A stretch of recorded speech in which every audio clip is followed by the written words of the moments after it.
Well, Belinda, you must be very excited. Less than an hour to go before the polls close. You are indeed the sitting MPP for your riding. What is your prediction? What have you been hearing when you've been door knocking? I know you've been putting in tremendous effort into getting reelected. What's going on? So it's been very, very busy in the riding of Cambridge. We have many volunteers, been knocking on doors since day one, getting the signs out, doing media, the little bits when I'm offered them. And if they get it right, it's great, but not like you guys. And it's been good responses at the doors, and it's very different from 2018, but I'm not making any predictions. All I can say is that we've been working very hard, and we're staying hopeful, but of course, we're anxious as well.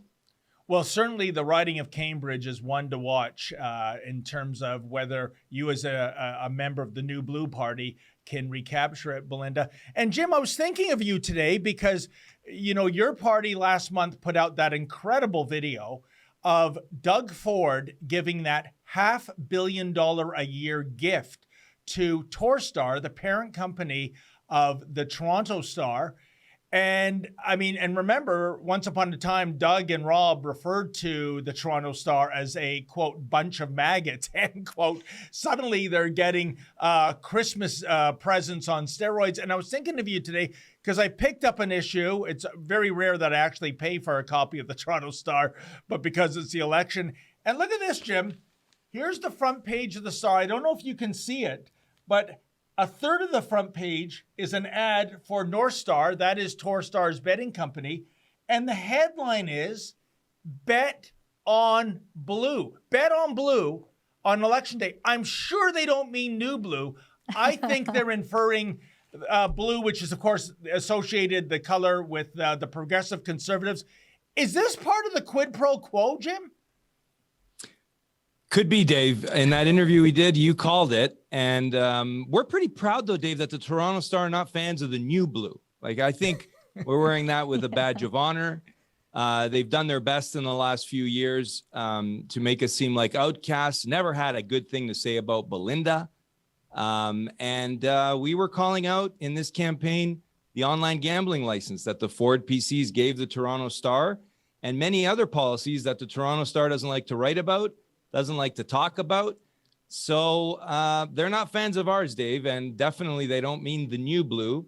But we're going to keep talking about the things the Toronto Star doesn't like and the establishment parties don't like. And thankfully, not many people read the Toronto Star nowadays, Dave. Yeah, and Apart from you. Yeah, a few articles, and maybe I've got an excuse to buy a budgie now. I've got something to line its cage. But Jim, honestly, this is not by accident Bet on Blue. There's no sports team called Blue. The St. Louis Blues were eliminated from the Stanley Cup tournament a week ago. This is, and what I'm getting at, Jim, is that can you explain how Doug Ford and Rob Ford, the late, great ex-mayor of Toronto, they had a visceral hatred to the mainstream media, especially the Toronto Star. How do they get this gift? How does this even happen? Well, the lobbyists are running the coup at Queen's Park, but let's not confuse Rob and Doug. Rob was Correct. A principled politician.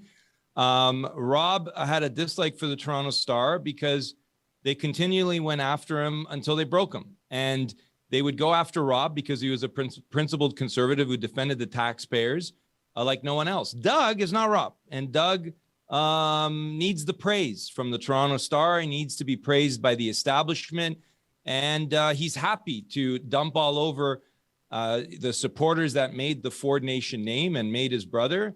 And look, let's just be honest. He's riding on the coattails of his brother's name. Let's be honest.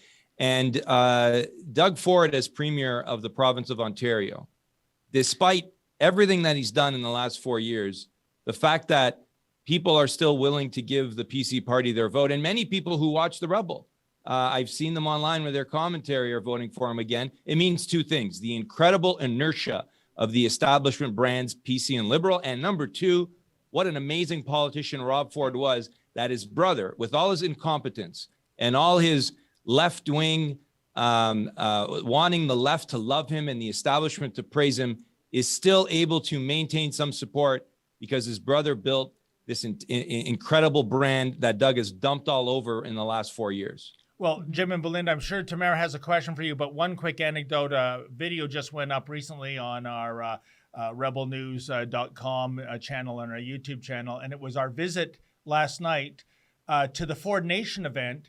And I'm beginning to think, Jim and Belinda, the world is completely upside down. I've been going to Ford Nation events for a good part of 15 years. When we went this time, we were greeted with uniformed police officers and told to get off the property right away or be arrested for trespassing. And you know, I even brought a cherry cheesecake, and they still said no. I was treated like a bum, and I was given the bum's rush. And yet the mainstream media vipers that have always had a hate on for the Fords and Ford Nation, the red carpet came out. Like I said, the world's upside down. What do you have to say, Tamara? Well, I'm just wondering, Jim, one of your comments the other day was that, you know, it's no longer possible to change the party from the inside. And I wonder if it ever was possible, as we saw, of course, Belinda was kicked out of caucus for advocating on behalf of her constituents. And do you think that it's possible to show the PCs, Doug Ford, that, you know, they're losing a lot of their base during the outcome of this election? Well, they've already admitted that, Tamara. They've openly had their strategists in the back tell the establishment media and praise, and they're boasting about the fact that they're replacing their values and principles and their voters with the voters of Justin Trudeau. So it's an open secret, or it's not even a secret. They're boasting about it. They're praising. The one benefit they have in this race is they didn't even release a platform in this campaign. I don't know if everyone is aware. I wasn't aware until a couple weeks in. They're just running on that budget that they tabled on the last day of the legislature and ran out of the building before Belinda could ask them questions about it.